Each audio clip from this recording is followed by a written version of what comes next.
Kin Live, magazine proche du Kinois. Kin Live, la vie à Kin. Mbote bandeko balandi pe matondo na fidélité bozeli kokoba kotalisa na manaka Kin Live mansango na mukuse yangoyo première édition Agora ya femme congolaise mokonzi ya mbula matadi Judith Suminwa alingi leadership participatif pe inclusif na ko bundisa ba violence basée sur le genre na tina ya kokitisa bizeli oyo na ekolo Congo démocratique mingi penza na ngambu ya est contentieux internationaux ya RDC ba initiative internationale nini pona koyanola na agression ya est ekolo Congo démocratique ezali thème vice-ministre ya justice Samuel Mbemba alobeli samedi oyo na ba états généraux ya justice wapi atalisi ete secteur ya contentieux international ezali kotambola malamu na mboka na Pointe Noire congolaise ya Kinshasa ya 34 ans asili kotumba mamoto na mobali na ye tope likangu na ye nzoto ya ndeko mwasi esili kozika na 90%. Elobi procureur de la République près ya tribunal ya grande instance ya Pointe Noire esengeli ko protéger bukuli konzi ya ekolo Congo démocratique maloba ya Delice Sanga kolandisama na tentative ya révision ya constitution engebene volonté ya mokonzi ya mboka simako contrôler ville ya Kinshasa ekolo RDC Afrique pe mokili toyaka liboso na bino pona otalisa manso tokutanaki nango ignorance à la terre moko na moko ayeba boko de masolo nde tolobi Kin Live magazine proche de Kinois. Kin Live magazine proche de Kinois. Kin Live la vie à Kin. Ba papa ba mama bana ya Congo démocratique mbote bipai biso bozuli baku ya kolanda bansango na zela ya Kin Live édition lelo ekofungwama na bansango oyo. Première édition Agora pour la femme congolaise, mokonzi ya mbula matadi Judith Suminwa Tuluka abeti sete na leadership participatif pe inclusif na kobundisa ba violence basée sur le genre na tina kokitisa bizali oyo makasi na ekolo Congo démocratique mingi penza na ngambu ya est. Mokonzi ya mbula matadi Judith Suminwa Tuluka asangisi samedi 9 novembre 2024 na chapiteau ya Pullman Hotel ya Kinshasa pene ya 500 basi kouta ba secteur nyonso na mboka bokutani oyo ezali na cadre ya édition ya yambo ya Agora ya basi ya Congo elengelami kolandisama na 16 jours ya activisme toko bundisa ba violence basée sur les genres oyo mama na likambo ponami ezali réflexion stratégique pour la bonne gouvernance pe émergence socio-économique ya mboka na koyoka mokonzi ya mbula matadi édition ya yambo ya Agora etali leadership féminin et betisete na ba principe ya gouvernance participative pe kobundisa ba violence basi bakutanaka na yango na tina kokitisa bizeli oyo na société atelemeli na libaku oyo ba violence basi ya Congo bazali kobika mingi penza na ngambo ya est. Les femmes continuent de subir au quotidien toute forme de violence. Je pense tout particulièrement aux femmes de la partie est de notre pays, en proie à la barbarie que nous impose le Rwanda et ses supplétifs du M23 et à d'autres groupes armés. Elles subissent toutes sortes de violences pouvant illustrer la cruauté humaine. Je n'oublie pas nos sœurs des provinces du Kwango et Kwilu, victimes des atrocités commises par la milice Mobondo. Et je pense aussi à celles, même ici à Kinshasa ou dans le Congo central à côté, qui subissent les affres de la violence à travers notamment les Kuluna. Judith Suminwa, Abwaki Pembela, il y a sensibilisation contre la violence na balolenge na yango nyonso. Lelo naye awa pona koyoka bino to solola biso nyonso elongo to sangisa makanisi pona kotombola mboka na biso République démocratique du Congo pona kotombola lukumu ya mwasi ya République démocratique du Congo. Liboso ya babianga minaye mokonzi ya mbula matadi apesi matondi na mokonzi ya mboka Félix Tshisekedi champion ya masculinité positive pona implication na ye na promotion ya ba compétence ya basi. Nayebi que ebele bazaro linga komonanga mais botala kaka l'air okomi na esika nga na bakomisi nga na mokonzi ya mboka nazalaki na makambo ebele ya kosala nafandisa nanu makambo mosusu avant tokoka kokutana tosolola kitoko ntango yango lelo ekoki. Judith Suminwa ayokaki pe échantillon ya basi oyo bakabwanaki na 12 groupes pe baprésenter rapport ya barecommandation pe basuggestion na ntina ya kobongisa situation ya mwasi pe participation na ye na développement socio-économique ya mboka. Tolobi Tiboko Yoka. Totikala na primature wapi première ministre Judith Suminwa Tuluka ayambaki ba femme mandataire ya École Congo démocratique pe bayaki ko exposer ba kokoso na etamboli ya ba entreprise na bango. Réseau ya ba femme mandataire o ezeli na kati na ba présidente ya ba conseil d'administration, ba directrice générale adjointe, pe ba administratrice ya secteur public na bokambami ya DG ya RTNC Sylvie Eyenge e yambemaki na mokonzi ya Mbulamatadi Judith Suminwa. Na nzela ya memo batalisi na mokonzi exécutif central etamboli ya ba entreprise na bango pe mikakatano ezali kotungisa ndakisa ba condition ya mosala ya ba mandataire pe ya basali bakisa bozangi ya ba frais ya fonctionnement na ba établissement o ekela misika na libaku oyo basengi appui to lisungi ya Mbulamatadi na ba réforme o esengeli esalema na kati ya ba entreprise. C'était justement sur la gestion des entreprises et établissements publics, comment elles fonctionnent, les difficultés qu'elles rencontrent de manière générale, ainsi que les pistes de solutions que nous estimons importantes pour pouvoir améliorer les conditions de ces entreprises et établissements publics.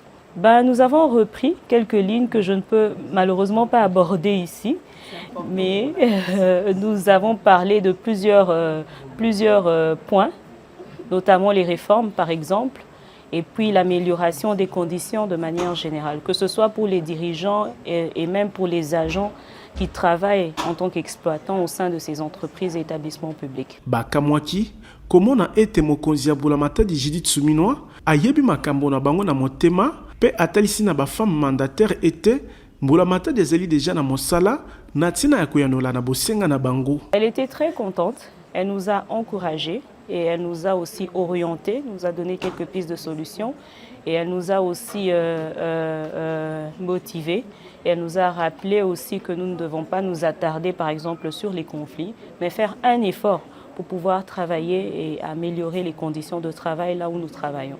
Et comme je l'ai dit, c'était aussi une première rencontre, donc c'était beaucoup plus une prise de contact. Lisanga ya ba femme mandataire ezali structure technique pe professionnelle o ezali na souci ya kopesa maboko na mokonzi ya mboka na vision na ye ya kotombola secteur public na École Congo démocratique basalaka pona viabilité to kobongisa ba entreprise publique na tina ete ekokisa etinda ya kopesa population congolaise ba service ya qualité.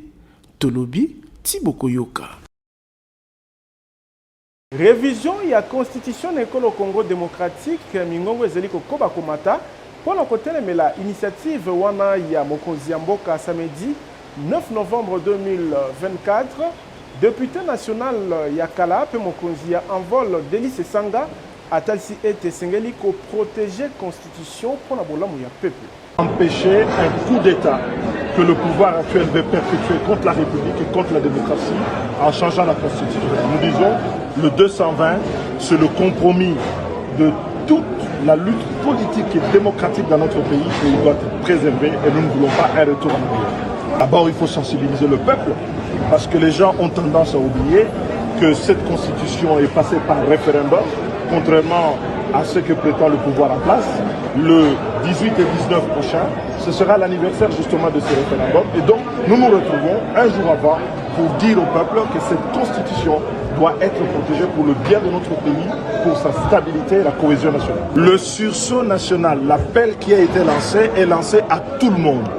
Les acteurs de la société civile, l'opposition comme la majorité, il y a une plateforme qui est ouverte et chacun doit se prononcer. On doit savoir aujourd'hui, face à cette menace sérieuse contre la démocratie et la République, où est-ce que les uns et les autres se situent? Que vous soyez député, sénateur, acteurs de la société civile, ceci vous concerne. Donc c'est ouvert à tout le monde. Le sursaut national contre le changement de la Constitution et le troisième mandat de M. Tshisekedi. Parce que c'est l'objectif poursuivi par le pouvoir que nous voulons contrer en protégeant la Constitution actuelle, la Constitution du 18 février 2006. Nous allons nous mobiliser. L'appel a annoncé un calendrier d'action et d'activité. L'ancien mokonzi ya mboka ba travaux ya ba état généraux ya justice ezali kokoba esali ya ba magistrat mingi na ekolo Congo démocratique ezali mise en cause na ba nganga mayele bazali ko participer na makita wana ndakisa professeur Chibangu Kalala o asengi suppression tokoboma conseil supérieur ya magistrature. Ba intervention nyonso ezali kosalama wuta bofungwami ya ba état généraux ya justice etalisi mutuya ya koluka kisi mpona kobikisa justice congolaise o ezali malade na molongo ya banganga mayele bazwi maloba na centre financier wapi ba travaux ezali kokoba Lambert Mende Omalanga. Je vais donc probablement heurter la sensibilité des uns et des autres parmi les acteurs de ce système judiciaire que nous sommes appelés aujourd'hui à examiner. Sima ya kosala 12 ans lokola ministre, pe 18 ans lokola député national, atalisi ete ba magistrat bazali na excès de pouvoir. Un autre défi à relever dans le système judiciaire congolais, c'est le syndrome de l'hubris ou l'ivresse de la toute-puissance que beaucoup de nos compatriotes dénotent chez certains magistrats, pas tous, heureusement. Elle se traduit par la propension à dépasser les limites de l'inacceptable en se surestimant et en sous-estimant les autres. On en a une illustration avec la persistance de cette querelle doctrinale, sempiternelle, inappropriée, qui oppose d'une part les adeptes de l'équivalence statutaire absolue entre magistrats du siège et magistrats du ministère public. Professeur Chibangu Kalala, nangambu na ye asengi koboma conseil supérieur ya magistrature pe kopesa esika na conseil supérieur de la justice. Il faut supprimer le Conseil supérieur de la magistrature et le remplacer par le Conseil supérieur de la justice. La justice, ce n'est pas la magistrature. La justice, c'est une fonction régalienne de l'État. Ce n'est pas une fonction de ces fonctionnaires qu'on appelle magistrats. L'État a organisé les États généraux de la justice et non pas les États généraux de la magistrature. Le Conseil supérieur de la justice va reprendre et élargir les compétences actuelles du Conseil supérieur de la magistrature. Par exemple, il existe dans notre pays un Conseil supérieur de la défense et non un Conseil supérieur des militaires. Nous avons un ministre de la justice et non un ministre de la magistrature. Naba réforme esengeli kosalama alingi ete ministre ya justice azala na makoki ya kofungola action disciplinaire contre magistrats. Il faut donner au ministre de la Justice le pouvoir de déclencher une action disciplinaire contre un magistrat. Initié na ministre ya justice Constant Mutamba, ba état généraux ya justice ezali koyamba ba expert kouta ba institution nyonso ya mboka kobanda na présidence, parlement, gouvernement, pouvoir judiciaire na ba acteur ya secteur ya justice ya ba niveau nyonso peko wuta bituka nyonso mboka ezali solo esika ya motuya pona kumanula na mozindo po ete na suka ba recommandation ekopesama ezala biyano na bosenga ya peuple pe justice ebika solo tolobi Tiboko Yoka.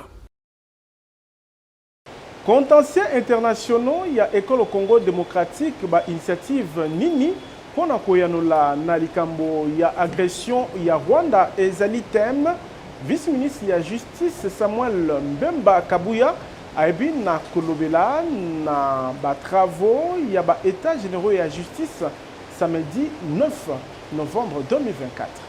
Liboso ya batu ya ndenge na ndenge vice-ministre ya justice pe contentieux international Samuel Mbemba atalisi ba avancé école Congo démocratique esali na secteur ya ba contentieux internationaux o ezali ya motuya na misu ya mokonzi ya mboka Félix Tshisekedi pe pe asemboli ba initiative ekolo Congo démocratique ekani kosala pona maître Samuel Mbemba contentieux international ezali kotambola malamu pambate ba initiative ezwami na tina ya kobundisa agression ekolo ezali kobika na eteni ya est lelo ezali kochama na misala na mokonzi ya mboka Félix Tshisekedi na nzela ya front judiciaire oyo akambaka ye moko na lisungi ya mokonzi ya Mbulamatadi Judith Suminwa. Le président de la République conçoit les initiatives qui peuvent atteindre le Rwanda, Paul Kagame et consorts. C'est ainsi que vous avez vu récemment la CPI qui avait arrêté les enquêtes en RDC revenir, mais c'est pour enquêter à partir de 2002 jusqu'à aujourd'hui. À côté de cela, il y a la requête de la RDC qui a été introduite à la Cour africaine des droits de l'homme et des peuples. Contre Mboka Rwanda, Mbulamatadi ezali komi lengela elobi maître Samuel Mbemba. Contre le Rwanda, nous sommes en train de préparer une requête à introduire à la Cour internationale de justice pour que cette fois-ci, le Rwanda n'échappe pas, qu'il soit condamné comme l'a été l'Ouganda. Donc, j'ai entretenu les panélistes sur ce qui est déjà fait et ce qui doit encore être fait. Mais en tout cas, j'ai insisté sur la clairvoyance du président de la République dans ce secteur-là. Vice-ministre de la Justice Samuel Mbemba Kabuya abengi na libaku oyo ba Congolais nyonso o bazali victime ya misala mabe ya Rwanda ya komema ba témoignage na bango o ezali contribution ya mutuya tolobi Tiboko Yoka. Ba députés nationaux balingi kozwa ba explication kolandisama na accueil avec pompe ya ministre rwandais ya affaires étrangères na ville ya Goma pour la présidence Assemblée nationale Vital Kamerhe ekokaki kosalama na lolenge wana te. Boyambami na lokumu pe limemia na Mbulamatadi ekolo Congo démocratique ya Olivier Nduhungireye, ministre ya affaires étrangères ya Rwanda mboka o ezali kobundisa Congo démocratique et yambami malamu te na Assemblée nationale na kombo ya ba députés nationaux nyonso mokonzi ya suku ya seba kelimibeko ekolo Congo démocratique Vital Kamerhe atalisaki ete likambo lolenge wana ekoki kondimama te. D'aller dire à Madame la Première ministre toute notre indignation de voir que le ministre des Affaires étrangères du Rwanda arrive à Goma, ce n'est pas mauvais puisque nous recherchons la paix, nous sommes pour la paix, mais que vous puissiez lui donner autant d'honneur. Et le gouverneur militaire et l'inspecteur provincial de la police, je considère pour moi que c'est très grave et que nous ne savons pas ce que nous faisons pour terminer. Donc il faut lui dire la prochaine fois quand ce ministre viendra sur le territoire congolais, nous n'avons même pas besoin d'avoir des honneurs quand nous allons au Rwanda et ils ne le font jamais et ils se font respecter.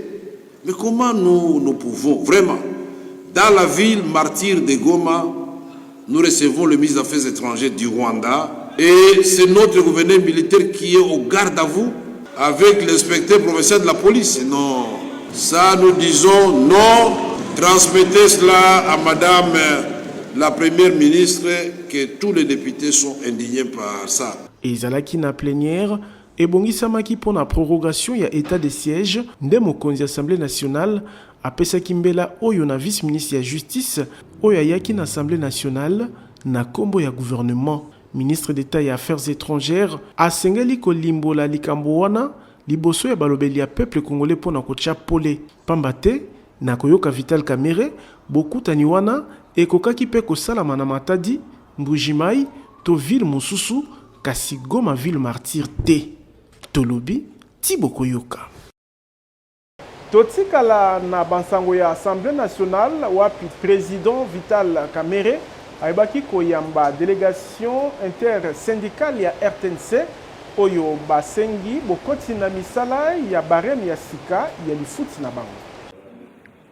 Sima ya sitin liboso ya primature délégation syndicale ya RTNC na bokambami ya René Kalonda et yambamaki vendredi na mokonzi Assemblée nationale Vital Kamerhe. bayaki kotalisa na mokonzi ya suku ya se ya bakeli mibeko ekolo Congo démocratique mikakatano mpe kokoso ezeli kotungisa bango. Ndakisa bozangi bokoti na misala ya barème ya lifuti ya sika na ministère ya budget, retard ya salaire pe ya ba prime, bozangi ya transparence na mobilisation ya ba recette pe na affectation ya ba dépenses.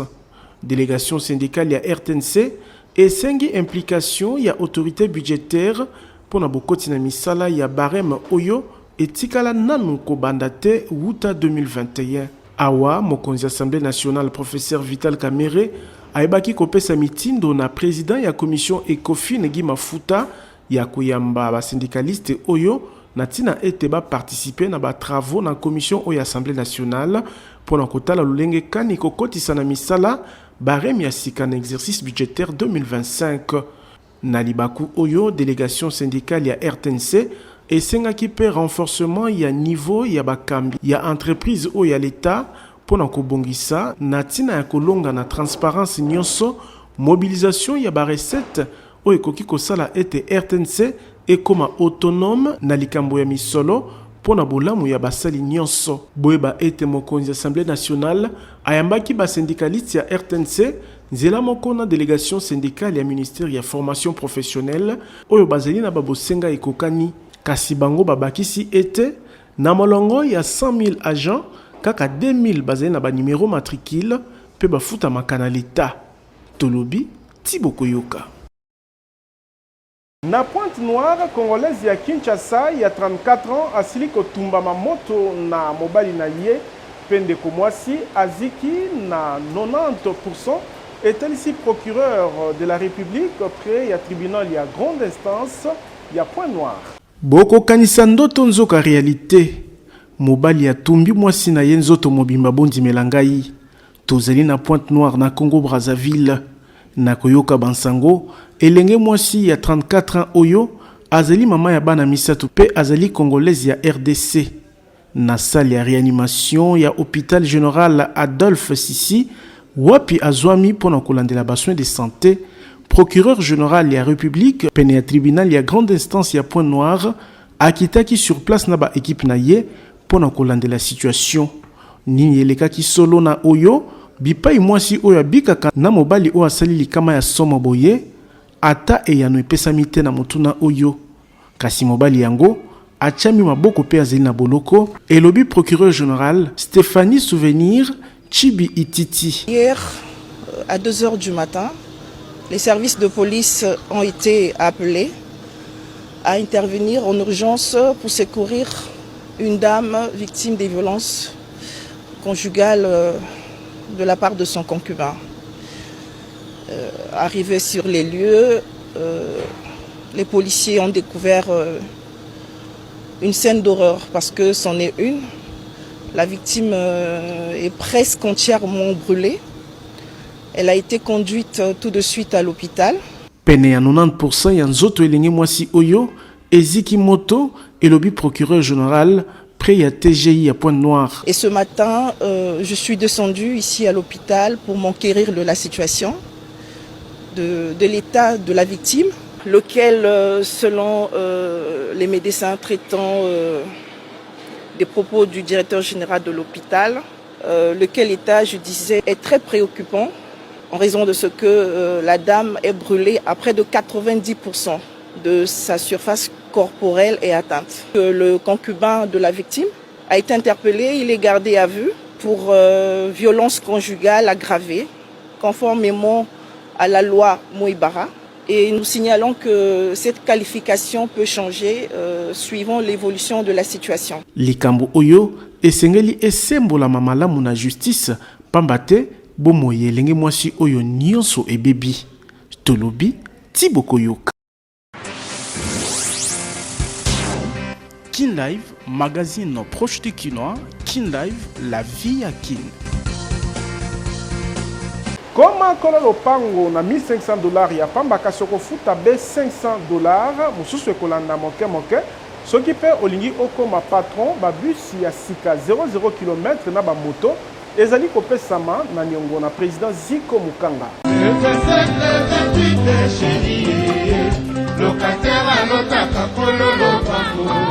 soki olingi otika kolotaka kolo lopango na suka ya sanza pe kolongwa na vie ya kilocataire na Kinshasa, président Ziko Mukanga Makila Lumumba acheli biso mibange na baconcession Mukanga 1 na commune ya Ntele pe Mukanga 2 na commune ya Maluku po okoma kolo lopango. Na baconcession na ye, lopango ya 20/20 ezali na $1500 ya pamba, kasi okofuta avance ya $500 ya pamba o etikali okofuta moke pendant 12 mois. Avantage au kozwa nulle part ailleurs na ba concession Mukanga MPD, ba dépôt ya mabaya, ba dépôt ya ciment, ya batol, pe ya ba barre de fer nyonso ezali sur place pour faciliter construction na yo. Ba forage ya mai pe mibange na ba groupe électrogène ezali pona ko alimenter ba quartier Mukanga. Avantage mususu ezali paysage ozali komona lokola kaka na Ottawa mopepe kitoko na yango. Ba visite ezali organisée jeudi nyonso na quartier Mukanga 2 na commune ya Maluku pe chaque samedi na quartier Mukanga 1 na commune ya Ntele. Kasi pona kosilisa chômage na RDC, président Ziko Mukanga aye na opération comme patron. Azali kopesa moto ya 2 pneus na $1300 ya pamba, avance $400 ya 3 pneus na $4500 ya pamba, avance ya $2000 ya pamba. Pe ba bis ya VIP ya transport na $30000 ya pamba, avance $10,000. Ozwi bis ya sika 00 km o etikali okofuta malebe kino na suka. Adresse tozali na deuxième niveau ya galerie Efra na numéro 42 ya avenue Victoire, quartier Kauka na commune ya Kalamu. Kobuka na tendeko, opportunité epesa melio na président Ziko Mukanga Makila Lumumba o azali kokokisa vision ya chef de l'État Félix Tshisekedi. Na président Ziko ki locataire pe chômage et sili na RDC. Tolobi Thibaut Koyoka. Bakulu na babomaki mutu na kisenso mingi penza na avenue Kasangulu basili kochama maboko na bokasi ya renseignement militaire na souci ya kopesa population ya iteni wana ya Kinshasa kimia.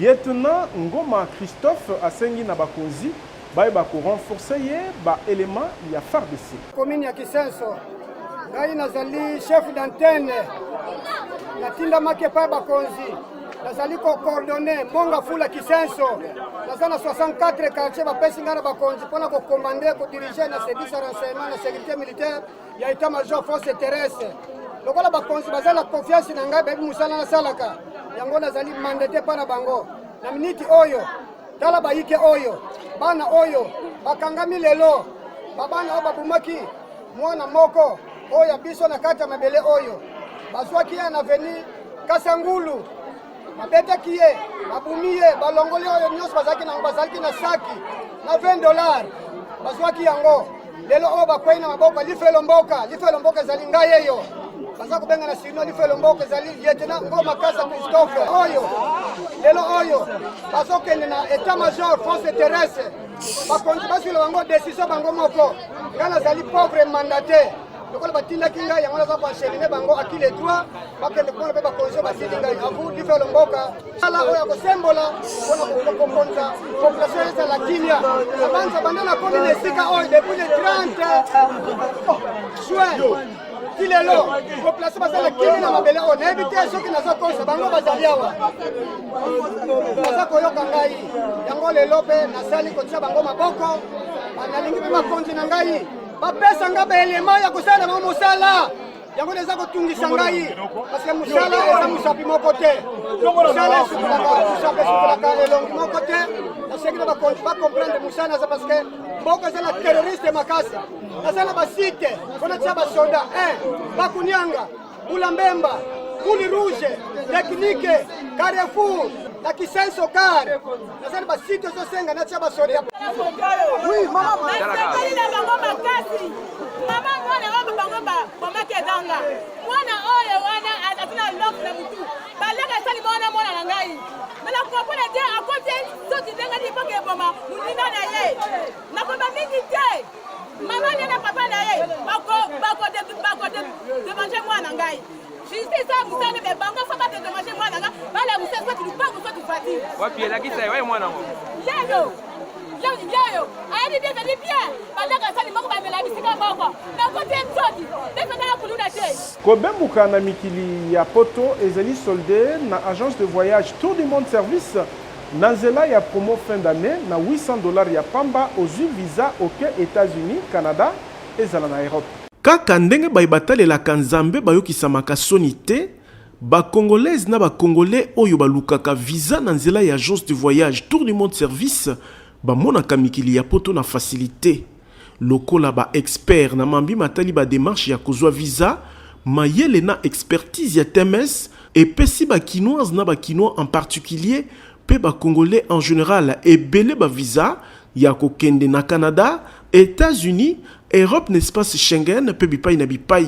Lokola na Tour du Monde Service ezalaka un coup une flamme. Charlène Banza o asalaki confiance na TMS azui visa na ye ya Canada ndenge bozali komona na bilili bomo meseno ngulu ya kapela pentaba eliamaki sans plaignant lolenge ya kopesa Kinshasa au revoir. Ngapi na salaki confiance ya moto komia donc c'est sûr c'est vrai.